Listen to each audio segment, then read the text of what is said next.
Welcome back to another episode of 10,000 Adventures. Another Wednesday night, we're back in the lab. Another snowstorm going on outside. Max, how you doing tonight? Doing good, doing a little Collinsworth slide in here with you.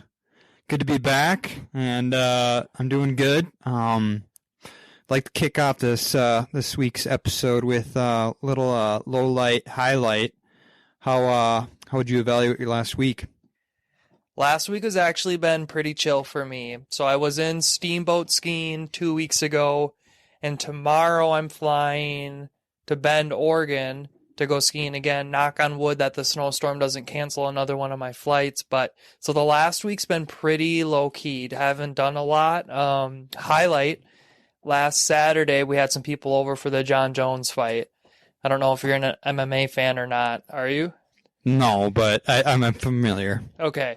So yeah, Jones is like this, probably the best fighter of all time. He hasn't fought in 3 years, and this was his return, and he moved up to heavyweight, so he put on like 30 pounds of muscle and fat. So there was this huge buildup for this epic fight on Saturday. The fight itself was a little bit of a letdown because he won so fast. He tapped the guy out. He tapped the guy out in 2 minutes. So we were like drinking all night, like building up, because the fights are in Vegas and he's the main fight. So that's the last fight to go. So he started fighting, or his fight started at like 11:45 and it was over in 2 minutes. And we were like prepping all day for it. But that was definitely the highlight, having people over and watching the UFC. The low light kind of stems off of that. So, gosh, Sunday morning, I wake up. I'm a little groggy, but not really that hungover. I go to the gym. I want to sit in the sauna and soak it all out, get all the booze and toxins out of my body. So I'm sitting in the sauna, after a night of drinking, kind of bloated, kind of feeling like crap a little bit. In the sauna by myself, I do a little adjustment on the bench with my towel, and a little fart slips out. I'm sitting in the sauna by myself, and I was like, whoa, thinking that's not supposed to happen. And it starts smelling. I'm like, all right, well, fine. I'm like, well, at least I'm the only one in here. As soon as that thought runs across my brain, wouldn't you know it, that door opens and 3 other dudes come sliding into the sauna to sit with me. And I've never stared at the floor longer in my life. And it's, oh God, it did smell kind of bad in there. Nasty. I felt so bad. I didn't say a thing to anybody. Just after like 90 seconds, I just like saw myself out, got up and left. I can't imagine what was said about me after I left in there. And you guys are locked in this little room. All that smell is just clinging to the air molecules. That's just nasty. I know, it was so bad. And I've talked so much smack about people that like don't follow good gym etiquette too. And here I am just like stinking up the sauna on my way out. Because it's a sauna. It's hard to kind of get that smell out of it. But yeah, so that was a highlight, and unfortunate, pretty good low light for me too. What about you? Anything interesting this last week? Yeah, a couple things of note. Got to go see Mitch play. I kind of dropped that hint last week. Not play, but coach. His team was in the regional in Shakopee. So pretty much all of our family was able to go and watch that game. Calling that my low light, not because it wasn't fun to go watch Mitch coach, but they lost. Unfortunately, it seems like every time I go and see his team, they lose. But had a tight game against, I think it was Stillwater, and ended up losing that game. But fun to see him behind the bench, see how his team was this year. Get out and watch hockey. So that was part of it. I think I was on like Friday.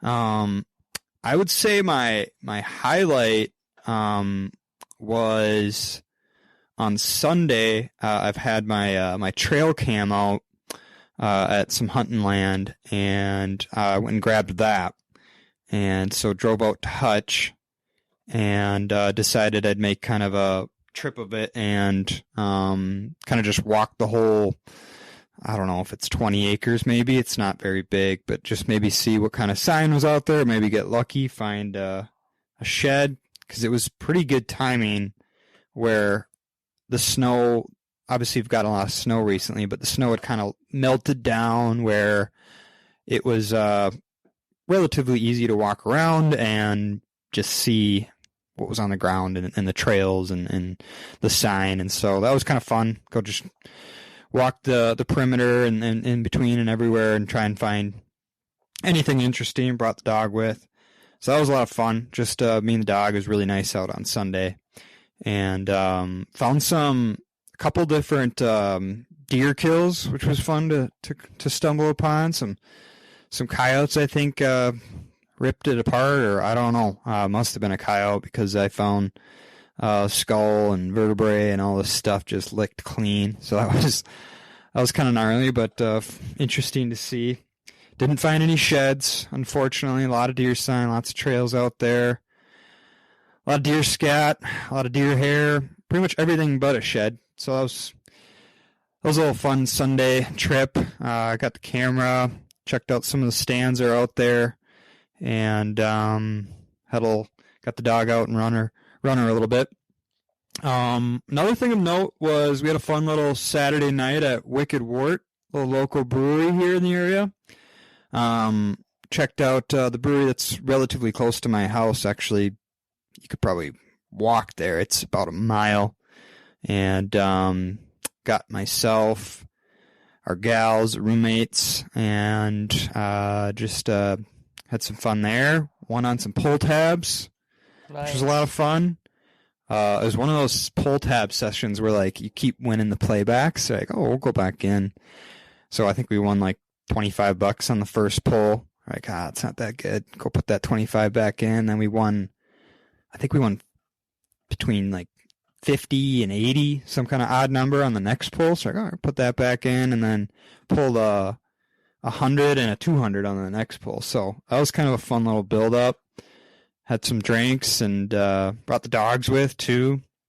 I got a lab here, and my roommate's got a lab as well. So bringing them out in the social settings always a little interesting to see how they react with all these people. So that was a lot of fun. Yeah, that's kind of my highlights and lowlights. And yeah, anything else from you? Pull tabs are perfect when you get enough playbacks where you leave and you like broke even. Yeah. If I have a pull tab session and I'm leaving and I broke even, I'm okay with that. Yeah. But it's really fun when you win and it's enough to like cover your food and drinks for that Exactly. trip or that night or whatever. Mm-hmm. That's really fun. I took a guy from my gym that I work out with once in a while a couple weeks ago, probably like a month ago already. He's from the East Coast and they don't have pull tabs. Mm-hmm. So I brought him to Bunny's Sports Bar in St. Louis Park, and he loves to gamble on sports. So I showed him how to play pull tabs. Mm-hmm. And like his first pull, he pulled same thing, like a $200 winner. And I like showed him how you have to go up, give him your ID, tipper, get the cash.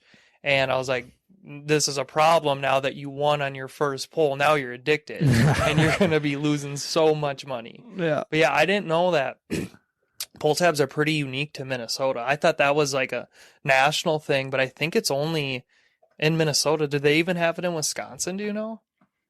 I think they do. It's not like Minnesota where like a lot of these places, the way they have it, the format is like it's a charity, like youth hockey or the VFW or something like that. I think, if I remember correctly, the only reason I know this is because I was in Wisconsin once and they had like the machine where you can like put in $20 and it just like automatically distributes it, which I don't know why. It's just not the same. It's not the same.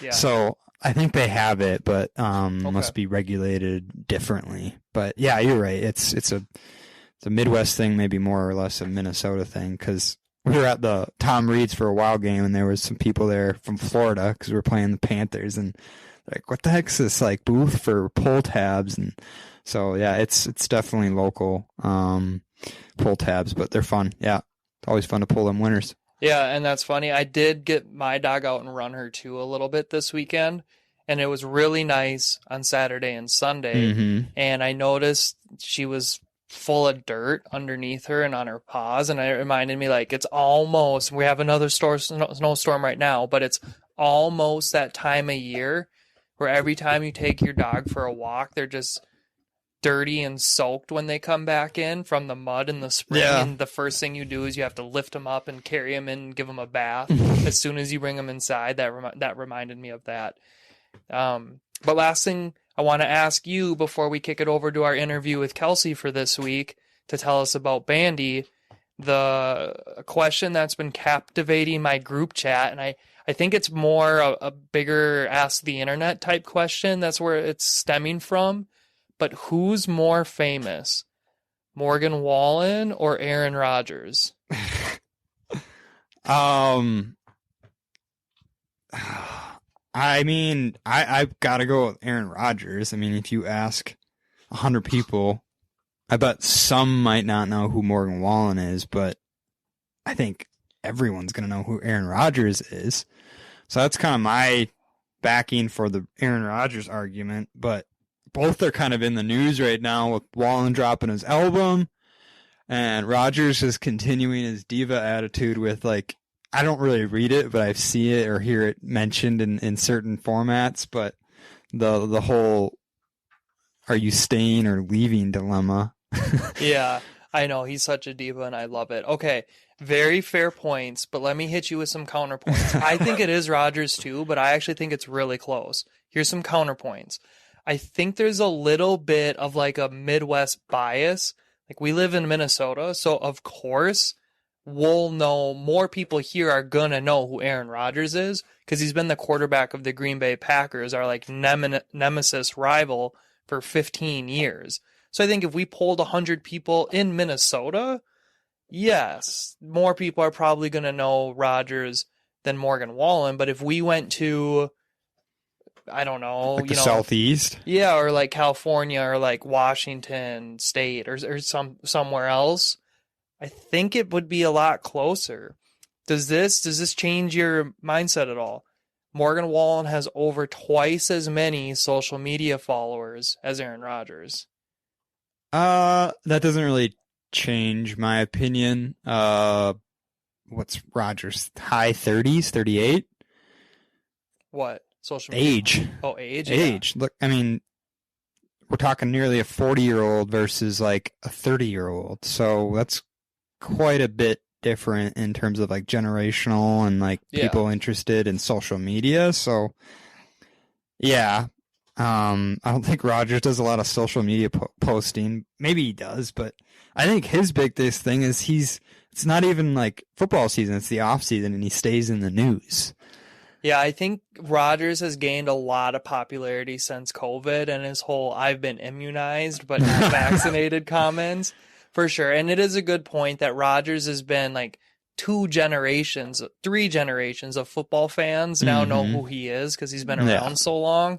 And you look at, people in their 40s, especially maybe guys in their 40s, they don't have social media as much, but they definitely will know who Aaron Rodgers is on a better chance. So I think that's true. It's funny, when somebody asked me initially, I thought it was Morgan Wallen, no chance. And then the more people have explained, like you said, about him just being around so long, that it started to sway me on the Rodgers side too. Oh, so I got you swayed already? Yeah, well, no, other people have said the same thing, but I am swayed. I do think it's Rodgers now, but I actually think it's really, really close. And I do think it's a real thing that we know Rodgers more here because we're in Minnesota, where I think that would probably be different in the South. Yeah, I mean, Vikings fans, we play him twice a year, so yeah, we pay a little bit more attention to him, and he's on our local broadcast more often. But yeah, I gotta think worldwide. I mean, yeah, maybe even worldwide, that he's just a much more, what is this argument? Popularity? Famous, I think, is a he's got to be much more famous. I mean, it's crazy how much Morgan Wallen has like picked up here in the last, is it just a couple years probably? Like with these last 2 albums he's dropped and the popularity of them, it's just crazy. Like every single I mean, I was at his concert, and the amount of like girls there that are just like absolutely crazed about Morgan Wallen, guys too, but it's crazy. I think how much popularity he's gotten over the last few years. I mean, good for him. I think it's some good music. Yeah, he does have the #1 song in the world right now. I think that Last Night song is #1 on the Billboard. That is 100. Yeah. Okay. Well, when we were arguing about it, we looked. No. So that's part of his argument then, I guess. Yeah, but I still got to go with Rodgers. All right, good deal. I think it is Rodgers too, but I think it's really, really close. All right, well, that's all for now. We're going to kick it over to our interview with Kelsey to kind of explain to us what Bandy is and how it has some Minnesota roots. So hope you enjoyed the interview. All right, on today's show, we're joined by Kelsey Ackmann. Kelsey's a good friend of mine. She was born and raised here in Eagan, Minnesota. After high school, she went to Gustavus Adolphus, where she played on the women's hockey team. After college, she started playing bandy and has been involved with the U.S. national team for 10 years now. Kels, thanks for joining us today. I know it's another snowstorm. Were you able to drive over safe? Thanks. It's great to be here. And yes, I was glad that I made it here safely despite the snowstorm. Yet again, another one. I know. We're having deja vu. 2 weeks ago when we filmed, it was the last Snowmageddon, and now we're on Snowmageddon 2.0. Yeah, this one's not too bad, though. I mean, it's pretty wet, but no ice or anything like that. So, but I was thinking that when I drove here. Every time I come here, it's snowing to some degree, so. Yeah, I know. Yeah, Kels, we're here to talk about Bandy today. First of all, happy National Women's Day. Yes, thank you. Perfect day for you to be here with us. Max and I talked about this before we started. Neither of us really have any idea what Bandy is, but we know there's a pretty big Bandy community and culture in Minnesota, specifically around the metro here. How would you best describe what is Bandy? I have no idea what it is. Talk to me like I'm two, because I basically am. What is Bandy? Sure. Well, you're not the first person to ask that question, so don't feel too bad about it. It is pretty popular in Minnesota and this metro area, but it's actually not that popular in the United States at large. It's way bigger in like the Scandinavian countries, in Russia, cold places, Mongolia, starting to spread to like China and Japan and those places. But essentially, Minnesota's the perfect spot for it because it's a sport on ice. It's a team sport. If you want to kind of picture in your head what it looks like, you can envision a soccer field with all 11 players on each side, but then you freeze over the soccer field. So all your players now have skates on, and instead of kicking a little ball with skates on, you're using a stick. So it kind of looks like 11 hockey players on each side, but playing on the sides of a soccer field. So it's very conducive to ex-hockey players who are looking to keep skating, because that's kind of the bare bone requirement to play. And that's kind of how it started to make its home here in Minnesota. So it's on ice. Mm-hmm. Is it like an Olympic-sized hockey rink, or is it legit the size of a soccer field? It's legit the size of a soccer field. It's longer than 100 yards. Okay, so there's got to be not a lot of rinks around, right? Do you know roughly how many rinks in the state can suit this? I know exactly how many. There's one. Okay. It's in Roseville, so just like north of the St. Paul area. That's actually the only regulation-size bandy rink in all of North America. So Canada does have bandy, and they will play it, but they don't have a full-on rink like we do, a great setup. So they will, shovel off snow on a giant lake. Very old school style. We appreciate that. Yeah. But that's their rink. And so it's really the only one here in the U.S. if you wanted to play true bandy on the size that it's meant to be on. And then you wear all of your hockey equipment except a different stick? Or do you have different gloves and skates? Or how is that equipment-wise different? Sure. Fair.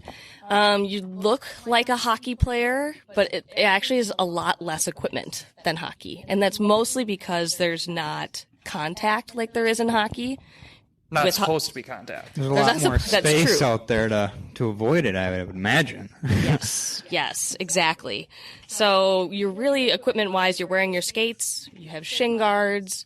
Instead of big, bulky breezers like in hockey, you've got a smaller, thinner version of it. Like a girdle of some kind underneath some like uniform pants. And then on top, you're not wearing any shoulder pads or anything because you're not checking people. There are no boards to run into. But you will wear elbow pads. So it's really just helmet, elbow pads, shin pads, skates, and then the gloves are similar to hockey, but a little bit smaller just because of the way that you hold the stick. You don't need quite as much padding all around your hands, and you have to be able to put your hands together to shoot and pass and all that kind of stuff. So Okay. a little bit differently there. Okay. And then the ball, it's not as big as a soccer ball. It's a little smaller. And then the net is somewhere between a soccer net and a hockey net, or what is that like? Yeah. The ball itself is, I would say it's probably, if you were to turn a hockey puck, into a full sphere, it's about that size. I'm thinking like a lacrosse ball. Does it have any comparables to that? Yeah, perfect. Okay. It's about the size of a lacrosse ball. What it's made of is a little bit different, so it's lighter than a lacrosse ball. It's got cork on the inside and then plastic on the outside. I always laughed in the beginning because they're only pink or orange, which is a little bit strange. Okay, yeah. But you have to be able to see it on such a big ice sheet, and so they found that those are the easiest colors to be able to spot. When you say orange ball, that like a lacrosse ball, I'm thinking like a street hockey ball. Yes. What's the density like? Is it thick like a lacrosse ball, or is it light like a street hockey ball? Lighter like a street hockey ball. Mm-hmm. Yep. And so it's got cork, like she said, so I'm thinking lacrosse ball, and if any of our listeners have held one of those things are heavy, and that stick probably wouldn't hold up to something like that. Right. Yeah. Exactly. Okay, so it's 11 on 11. We're on a huge sheet of ice. There's only one that's regulation size in Minnesota. When you're doing like rec league or other stuff, do you play at other rinks? They're just not technically regulation size? Yeah, exactly. And even when we go to other countries to play, if they don't have a full rink, we've played outside there. We did that in China as well when they hosted the World Championships. But yeah, in the summertime, we obviously aren't able to play outdoors at the Roseville Oval. So there is an adaptation to be able to play in a hockey arena that's called rink bandy. And it's 4-on-4. So you have to lose, over half of your folks on the ice. It's kind of like 4-on-4 on hockey, but you erase all of the lines. There's no offsides. There's no anything like that. So it's just like a mini version of it. When you're doing the regulation size bandy and you're going 11 on 11, do you do line changes like you would in hockey where people can jump on and off? Or is that more like soccer where it has to be like a stop and play, and then you have to sub people on? What's the line change like? It's actually a really great question because it throws a lot of hockey players off, even though it is very similar to hockey, because the rules of bandy, just generally speaking, are very much like soccer. Almost identical, actually. Far closer to soccer than they are to hockey. But when it comes to line changes, that stays the same. So you can hop on and off the ice whenever you need to without having to wait at the center line and for the referee to wave you in. And that's mostly because there's not really a lot of stoppages of play. The game is continuously going. It's very rare that you have to really stop the whole game. Okay, last question for me. I think Max has a few, but last question for me on rules and regulations. So we're going 11 on 11, soccer style, line change, hockey style, jump on, jump off. What's it like when a penalty is called? Is it like in soccer where it's maybe a free kick or a free shot in this case? Or is it a player comes off? Are there yellow cards, red cards? What's the penalty rules like? Fabulous question. And as a referee, I can also comment on the calls that have to be made. So in that case, for penalties, there are free strokes is what they're called. It's the same thing as a free kick.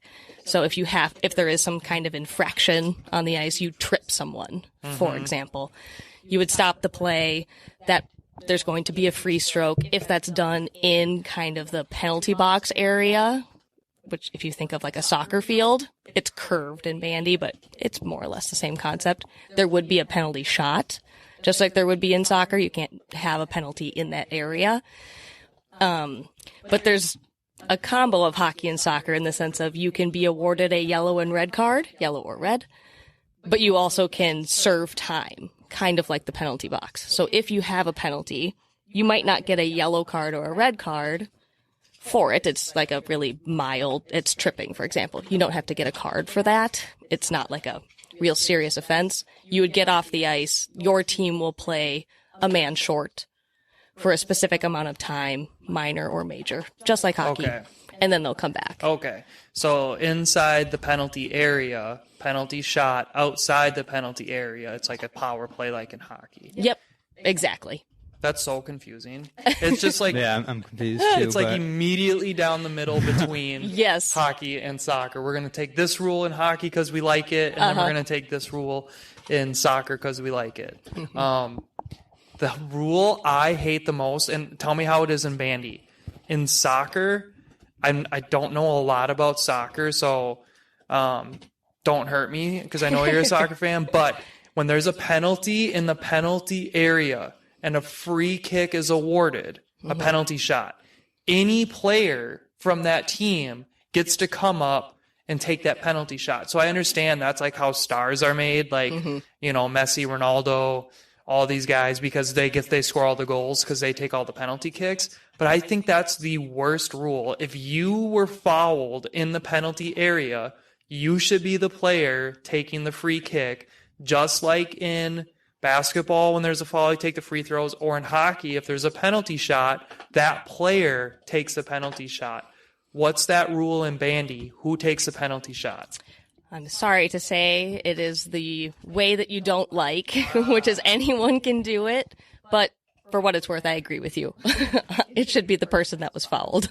I know, and whenever I bring that up to a true soccer fan, they hate me because they're like the purists and like this is how it's always been. You watch soccer every 4 years when it's the World Cup and complain. I'm just kind of like, it's just common sense that that's who should take it to me. But so it is the soccer.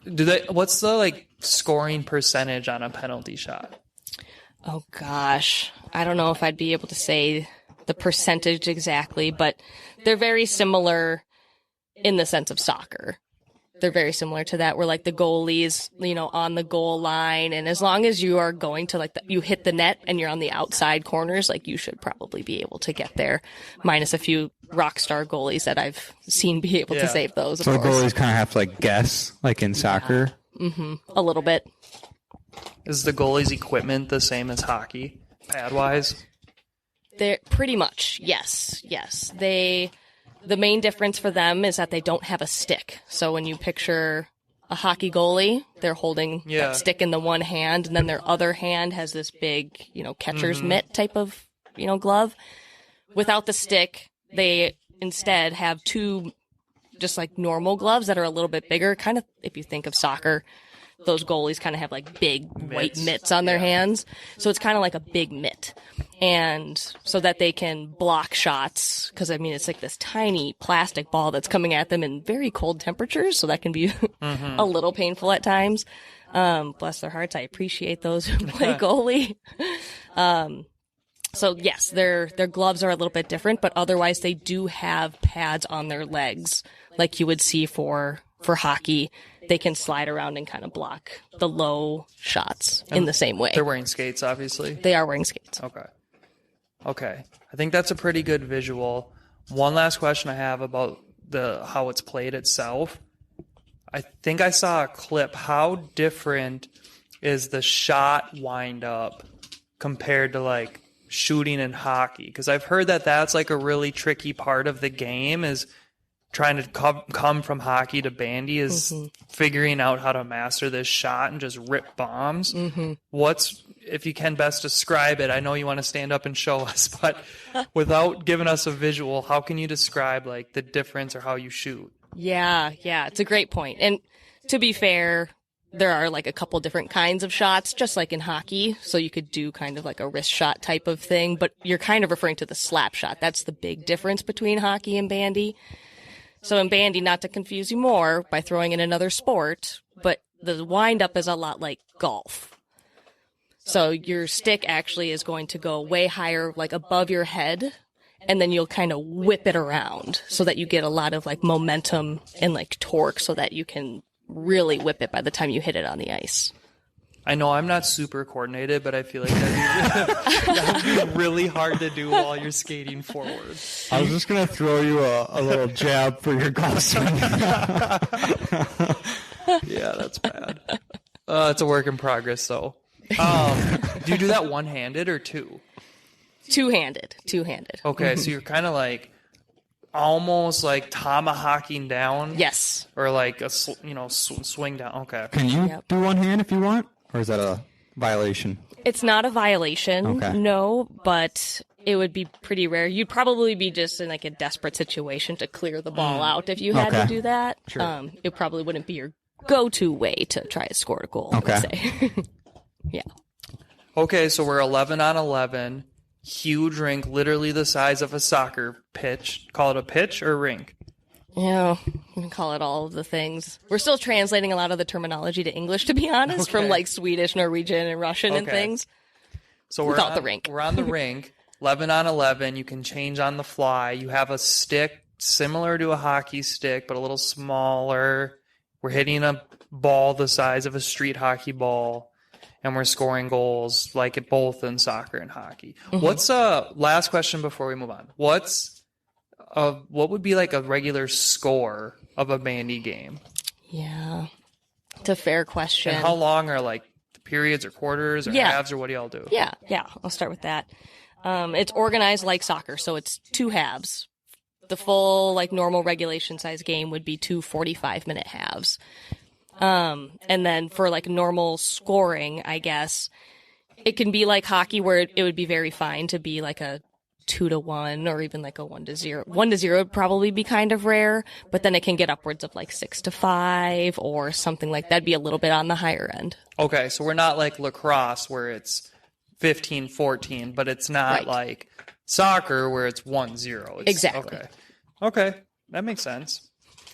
Makes sense because like I feel like you can get up and down the rink a lot quicker than like a soccer field. Right. You're running, you can glide, So that makes sense, yeah.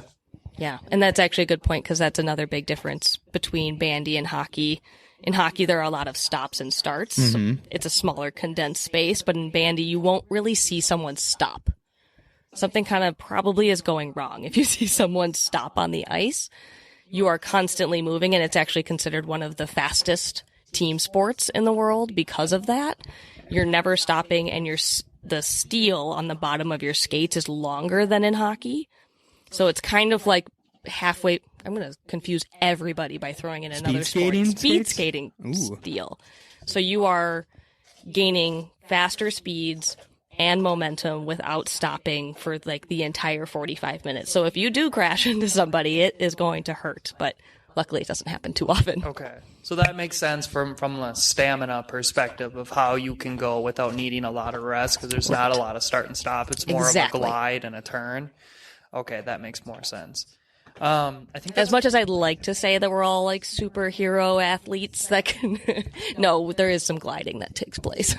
I mean, you got to be in pretty good shape to skate for 45 minutes straight. I think I can go like 10 seconds and then I start complaining that my feet hurt. How did you like first hear about bandy, get into it? Because I only really know it from you. Everything else I know stems from starting with you. And I think that's the most case for a lot of people. How did you first hear about it and get into it? Sure. It actually kind of comes back to my alma mater you mentioned, Gustavus. It's a Swedish affiliated school. It was founded by Swedish immigrants. And so there's a strong tie between Sweden and the college still. And so there was a lot of study abroad and stuff like that. And I don't honestly even know how long ago it was now. But there was kind of an exchange of folks that have come back and forth. So a lot of people that had played hockey at Gustavus, they continued their hockey career by like going either like semi-pro or pro, going over to Sweden and learned about it there. So that's not how it first originated in the U.S. by any means, but that's kind of what created the connection with my college. And so it was an alumni, Mike Duber, class of 89. He had told me, what are you going to do after you graduate? When you're done with hockey, which you've been doing your entire life, you're going to go crazy if you don't keep skating. And I said, I know, I don't have an answer to that question yet. And so he told me about Bandy and got me connected to the captain at the time of the national team. And so he introduced me to it. I just kind of reached out and wanted to learn more about it and started going to practices, trying it brand new, being really, really terrible because I had no idea how to play. But that's how everybody starts. And it turns out that my story's not unique in that way. Every single person that I've met in the bandy community all played hockey, most of them college hockey. And so either D1 or D3, and they learn about it through somebody that they know and then get plugged into it. So mine was the same. Are all of the women on the national team from Minnesota here? No, not all of them, no. A few are from like outside of Minnesota. We have one gal that's from Canada as well, who now is local to the U.S., but it is mostly the metro area, I would say. Okay, that makes sense. How many years have you gone and played in they call it the Worlds Tournament and represented the U.S.? Is that what it's called? Yeah, it's called the World Championships.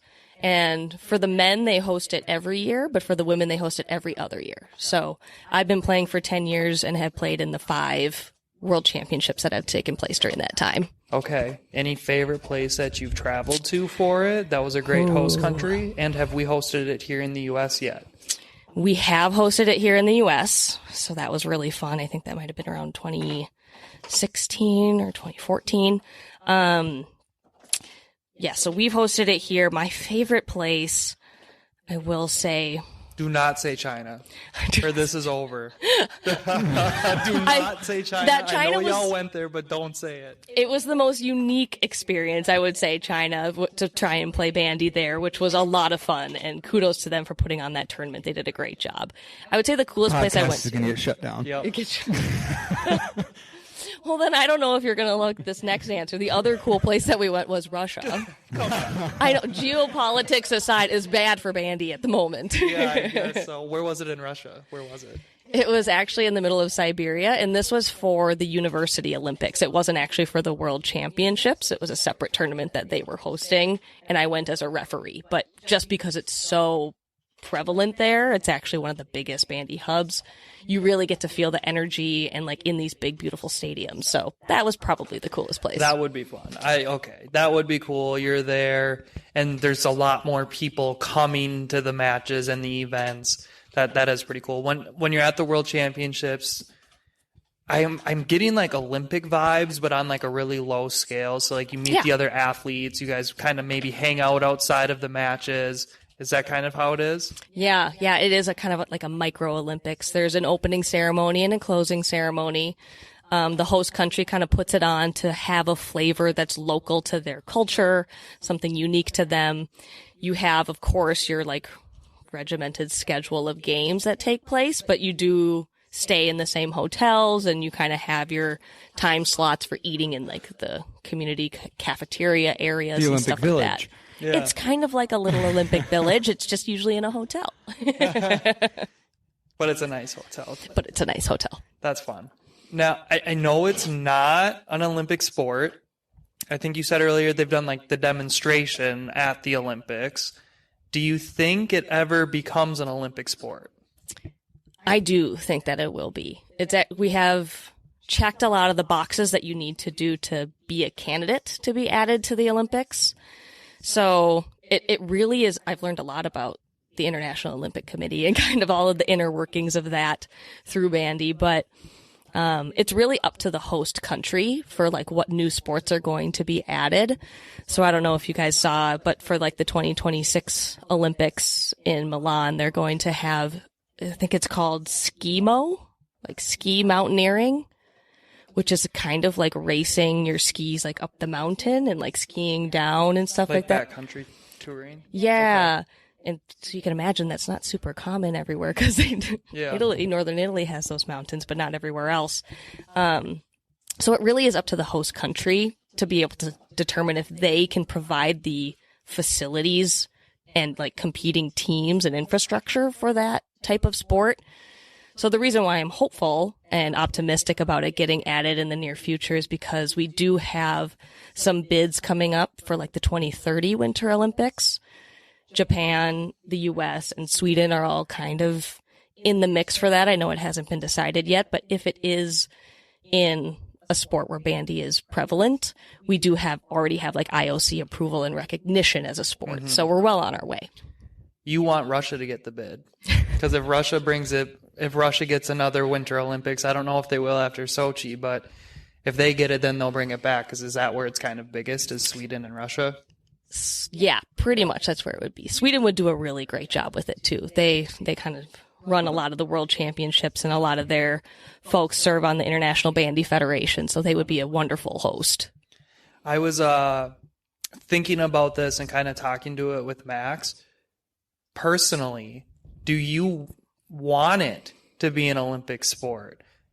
I think that might be a weird question, but when I think about it, if it becomes an Olympic sport, I feel the type of people that are going to come to play bandy are going to be like pro athletes, like top of the food chain, both for men's and women, people that want to get involved and want to be a part of it now because it's going to be recognized on the Olympic level, and that could impact you in this like community that you've been involved with for so long and going on some of these trips. So like, do you guys ever talk about that? Yeah, we have joked about that. We're of course trying to like promote the sport and recruit more players and things like that. But we find ourselves recruiting some like pretty top caliber athletes. And so like pretty soon I might be like out of a position, essentially, is what we're getting at. But no, that's only a good problem to have because it's such a fun sport to play. And so many other athletes have gotten introduced to this through these like networkings that, I mean, we have Harvard, Princeton, Maine, St. Cloud State, RIT. Of course, you wanted that shout out. I knew it. And then a bunch of D3 schools like Gustavus, St. Olaf, St. Ben's, all of those. So it's fun to see these top caliber athletes all competing. It's really the unique problem for them to face is, are you willing to be bad at something for a little bit? Because you have to learn it from scratch. So the risk is there for losing your spot, but it's a good problem to have. The risk is worth the reward on this Exactly. one. Yeah, speaking of networking, what happened last night? You were at the Wild. I didn't even know this was happening. You were at the Wild game, and they're like, gave you some FaceTime to talk about bandy in between periods or during a TV timeout. What happened last night with your networking? Yeah, I know a guy. Of course. No, that's how you get anywhere. No. It was a connection that Andrew Knutson, who's the president of the American Bandy Association, he was able to make, and we got plugged into the Wild to see if that we could maybe do a fundraising opportunity, a split the pot raffle or something like that in the future. And that wasn't in the cards for us this year. They're super successful, and so all of their games are sold out, and they kind of have all those things planned. But they were able to offer us a slot between the second and third period to just kind of speak to everyone that was in the stadium. So not on TV, but to everyone in the stadium and on the Jumbotron, a little bit about what bandy is, which is particularly fun for the Wild crew because we kind of are this growing Minnesota team. Yeah. We have so many folks from Sweden, and there's actually, I would hunker a guess that they have been introduced to or affiliated with bandy in some way at some point growing up. We actually know that Kirill Kaprizov, we have some footage of him playing bandy. Oh, fun. Which is a little bit fun. Yeah. I know. So we were able to just kind of speak a little bit to what it is. So at least 19,000 people know a little bit more about what bandy is around here. And there'll probably be like another 50 people. That might be optimistic. Another 15 people that listen to this. I was just gonna say something. Yeah, and hear about it. So that's awesome. Mm-hmm. I guess last question for me about bandy. If somebody was like a novice like me, and either wanted to like try it out and get involved, or come somewhere to check it out and maybe watch a game or match be played, what's their best way to go about doing that? Yeah. Well, you can find us on Instagram is where we're probably most active. There's at USA Bandy, and for kind of like the men's side of the program, and then for the women's side, it's at USA Women's Bandy. And we have a website for each of those as well, so it'd be usabandy.com or usawomen'sbandy.com. You can reach out via the contact forms on there, do a direct message. You can reach out to me directly. You can easily see who's on the team and kind of be like, wait, do I know anyone from my school that has played bandy before? I would totally recommend that you reach out to them and see if, like, I pick their brain as to kind of what their experience has been so far. That's the best way to kind of get involved if you want to do that, especially in advance of our rink bandy league coming up in the summer, which is a fun time to kind of pick it up and try it out with the weird size sticks and the balls, and the hockey players get all frustrated with the weird swings and stuff. So that's how I would reach out. And you can even see our live streamed games during the World Championships coming up in Växjö, Sweden at the end of the month. So if you check those out, maybe you can even catch a live game. Fun. I'm interested in watching a game on whether it's the stream or live. So, like, is there a relatively, like, regular schedule of games? Like, maybe you're playing interleague stuff here throughout your season? Yeah, the season games are not live streamed, unfortunately, but it's really easy to, it's like a 20-minute north of the cities to the Oval, right, or less. And so you can see the schedules online, just swing by the Oval. There's no charge for tickets or anything at this time. When we go big, that'll change. So you might as well come to the free games while they're still happening. So who are you playing then more regularly, since obviously a lot of these bigger international teams, like, that's only during these competitions or these championships you're mentioning? Yeah, good question. So we do have a few local, like, leagues that take place. The top league has, I think, 5 teams in it. That's called the Elite League. And so as part of that, that's where, like, the men's national team, they play on one of those 5 teams. They have other folks that have played professionally overseas. That's really kind of like the top caliber level of bandy in the U.S. that you can see. The Division I league is the next tier, and that's the one that the 2 women's teams are a part of. And so you've got a mix of, Division I, Division III players and things like that. There's a rec league, which that makes it sound kind of like pickup bandy, like pickup hockey. It's a little bit more advanced than that, but that's a great place to start if you wanted to kind of like pick it up on the big ice and didn't want to fully commit necessarily to a full, season. And then there is a little bit of stuff going on for youth, in the sense of there's a summer camp that you can be a part of if, like, a little kiddo wants to come give it a try. That's usually like the kids of current bandy players, current or former. But yeah, there's over 200 players playing here between those 3 leagues. So. Okay. And, like, every year, do you have to have some kind of tryout to keep your status? If you're on the national team, yep, exactly. All righty, nice. I have a couple questions on, like, the strategy of it. We got a pretty good, like, visual of it. There's no boards, you said? There are really, really short boards. So not boards that would hold you and your body in, but if the ball were to just be rolling over the line, there's like 4 inches of boards that can kind of keep it in there. Okay.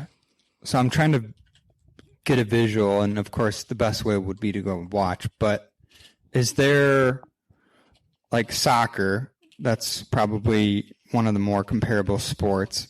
Is there a lot of passing involved, or is it a lot more like, all right, one person take it, get that ball all the way down to the other end, and then we'll try and sort of get this strategy of, like, swooping players and find somebody that's open and then, pass it to them? Like, how does that work? Yeah, that's probably one of the biggest differences when someone comes in and they start watching bandy for the first time, because you're used to seeing on ice, or at least we Minnesotans are used to seeing the up and down kind of north-south pace of hockey. But bandy is very much possession oriented and is much more like soccer, where you'll see people like kind of the play be in the middle of, the field for a bit, or kind of go work it towards the defensive area for a bit before actually trying to go and score.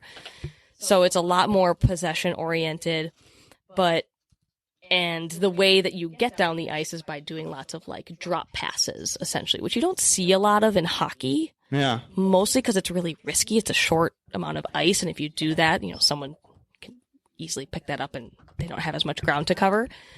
But on the big ice and bandy, you can do these drop passes, and there's so much ice out there that by doing that, you open up so much more space to maybe go to the other side of the ice. So much more similar to soccer in that way, where you would intentionally pass to the defense instead of trying to risk turnover or Sure. like losing possession by going forwards. So are a lot of the goals then scored off of like like an odd man rush instance? Like you're trying to set that up rather than like 11 people are jammed down in one end where you're not going to be able to do much? Exactly. That is very much the case. And we're kind of finding that opportune moment to like penetrate through the defensive line type of thing, which you see in soccer. It's very much kind of opportunistic in that way. You keep possession and then you kind of make these fancy plays. And then when you expose kind of a weakness in the defensive team because you've been moving the ball around so well, then you kind of have that opportunity to break free. Okay. And that's when you'll see a lot of goals happen. There are a decent amount of breakaways? Ooh, breakaways, I would say no, because there are so many players that Right. the odds of no one else There's being back there. A handful of people hanging back, kind of like as, what do they call them, defenders in soccer? Yeah. Are they Exactly. restricted to coming past like midfield or anything like that? No. No? Okay. No, yeah, they can go anywhere, just like in soccer, pretty much. Is the ball staying on the ice a lot when it's being passed and pushed around, or are you raising it off the ice to get it off sticks and stuff like that? Yeah, good question. I would say it's probably 70% on the ice for the most part in a game. You can by all means do like a kind of like a quote unquote long ball, and you're like shooting it really high, kind of like a cross or something in soccer. So those happen, and like if the goalie, instead of kind of like punting the ball back into play, they throw it, since it would be very problematic to try and do that with the big pad on their leg. They'll throw it and it's in the air. So you do have an air game a little bit, but it's not quite to the same extent as soccer is. So it's mostly on the ice. And it sounds like it's very much so a possession game like soccer is. Yes, very much so. You're just passing back and forth, kind of looking for that opportunity, rush up the side or push it up the middle. Exactly. Where hockey can be a lot of back and forth and turnover. It's more like soccer based where you're trying to control possession and find that opportunity. Yeah. And like in hockey, there's kind of a big percentage of the game where you can't really even determine whose puck it is, right? There's kind of like a lot of 50-50 pucks that you're trying to race for. But in soccer, you may have seen that they do kind of the percentages of like a possession time, like who's had the ball for what amount of time. And then it's similar in bandy in the sense of it's very clear kind of who has the ball at what given moment. You can steal it back from the other team, of course, but it's always kind of in one of the two teams' possessions aside from a few air balls that someone would be trying to trap or take down. Now, I think I actually picked it up. My previous I'm impressed. guest, no, literally picked up a stick. Mitch, our previous guest, I think he must have played like rink bandy or something. So I can't remember why, but I was like in the bed of his truck and there was a bandy stick laying there. I'm like, what the heck is this thing? And I'm wondering, like, because it's is it 3 feet long, maybe, plus or minus? Yeah. It's like I'm envisioning, because in hockey, like, keep your stick on the ice. I'm envisioning, like, my back hurting after a full game of bandy, like, trying to keep this thing on the ice. Are you, like, bending over a lot? Does your back hurt after a full game? It's a great question. I would say my back hurts a lot more in hockey. I don't know if that's just the old age kicking in or something, but I thought the same thing too. But there is that like kind of gliding factor, like with 11 people on the ice at every moment of the game. Yeah. You don't have the ball that entire time. So you're not kind of bending over like that the whole time. It's just when you have it. And then when you have it, you don't always have it for all that long, right? It's a possession game, so you're trying to kind of get rid of it. So hopefully you're not having to hunch over too far so the entire around time. With this thing kind of just, flailing in the air to an extent. Yeah. Which Hopefully just not for too me violently. Feels awkward because, hockey's the only sport I'm familiar with where you're almost using that stick as, something to lean on to a very minimal extent. But, okay, so you're just kind of hanging on to it and waiting for that time when the puck comes nearby. Not puck, ball. Yeah. Does it have a technical name? Ball? Is it just ball? Okay. Mm-hmm. Interesting. I'm excited to see a game because I got a good visual now. Mm-hmm. Mitch is also a really good player too. I bet he is. Yeah. Was it rink bandy that he was playing, or was he playing in the oval? He's played on the big ice too. Okay. Mm-hmm. Okay. Yeah, Mitch is kind of soft, so he excels in sports where there's not supposed to be any contact. I'm just kidding. I think I've got a pretty good visual and idea of what Bandy is and what it's about. Max, any other questions? Or Kels, anything that we're not thinking of that's worth mentioning? No, just if anyone's interested in coming to give it a try, it's a bunch of fun.